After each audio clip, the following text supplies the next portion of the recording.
Okay, so House of the Dragon Season 2, Episode 3 was pretty mixed. I'm going to say right from the beginning, the moment that has been the most controversial in Episode 3 with Rhaenyra and Alicent shouldn't have been reworked, and nor should it have been presented differently either. I actually believe this entire scene should have been removed entirely, and I'll explain why as we get further into this. But I also will point out why I think they had to include this, and why I think they will characterize this scene as vital for moments that will occur later in the series.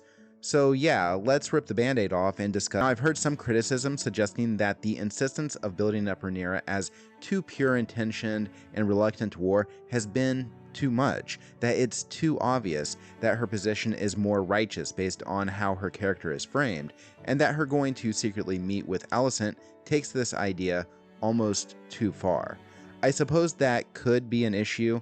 As compared to the book version of this story, Rhaenyra is portrayed in Fire and Blood as both sides of the morally gray character. Not all actions are purely good, and not all are purely evil. House of the Dragon, to this point, has removed this balance from her character up until now. Granted, I believe this will begin to change. And on the other side of this meeting is Alicent. While Alicent, you could argue, is a driving force for Aegon usurping the Iron Throne, but this is framed as Alicent truly believing this to be Viserys' final wishes. Yet, Alicent is the voice of reason that pushed back against the murder of Rhaenyra in Season 1's Episode 9. Deep down, Alicent has conflicting emotions for Rhaenyra, which is to say that regardless of their differences up until now, Alicent does still care about Rhaenyra and sympathizes for Rhaenyra. Alicent has expressed her desire to avoid violence and war to Rhaenyra in Episode 9 of Season 1, and again with a letter of remorse she has sent to Rhaenyra. So understanding why Rhaenyra would want to meet with Alicent makes sense as long as we ignore the obvious. The murder of Lucerys, Rhaenyra's son, and the murder of Jaehaerys, Alicent's grandson.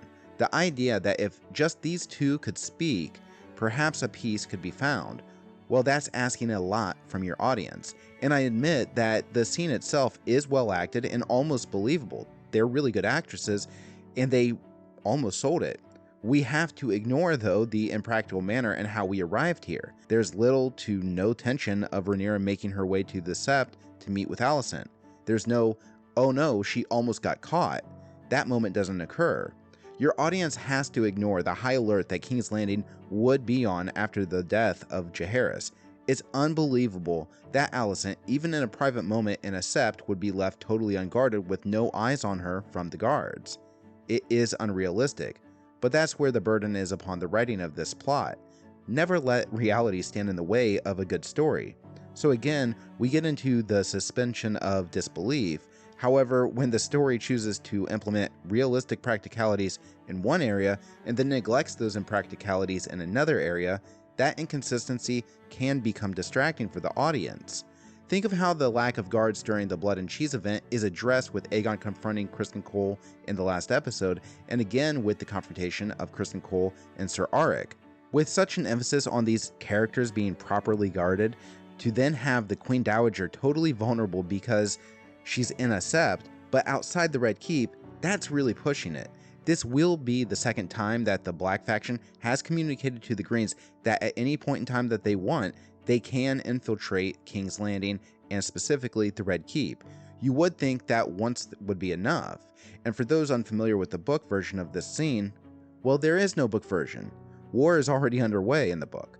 A prince from each side has been murdered. The reason I don't think this scene should even exist is because Rhaenyra's reluctance for war had already been established before Lucerys' death, and now we are to believe the reason Rhaenyra is going to war is less personal and more obligatory, because between her and Alicent they cannot establish peace.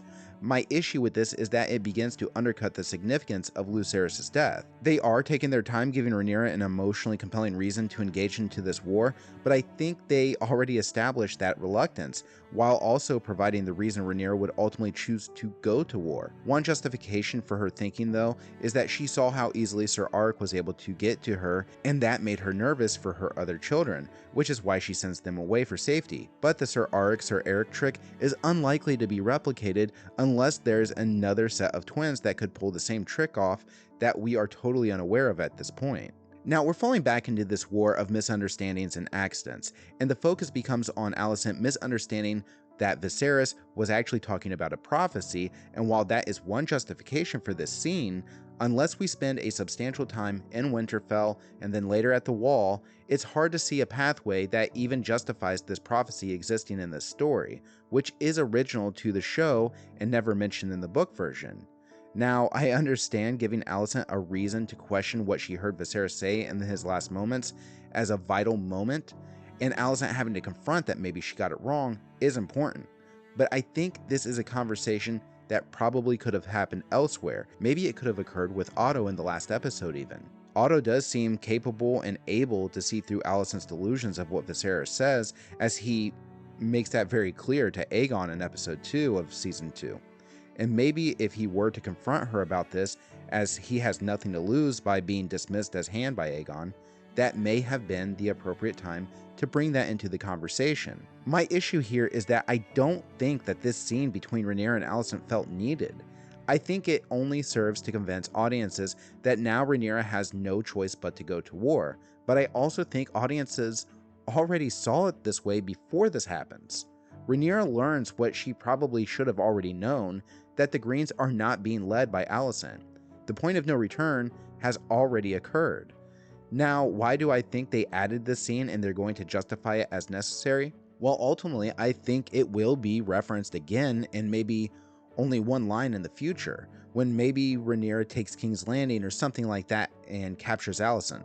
Now, for book fans, we must consider that additional changes could occur, so whatever we think is going to happen, it might still happen, but it might happen differently. But now, let's say Alicent is taken hostage by Rhaenyra. Rhaenyra will be able to say that she came to Alicent seeking an agreement of peace, and Alicent wouldn't hear it.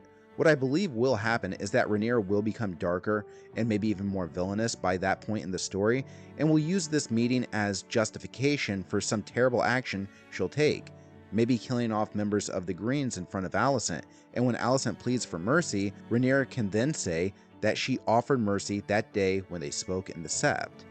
I don't know if that will justify this scene to audiences or not, but there's a reason the showrunners are making shows on HBO, while I am simply speculating about that same show here on YouTube. But if you want to see reviews on prior episodes where I'm actually far more positive, you can check one out right here.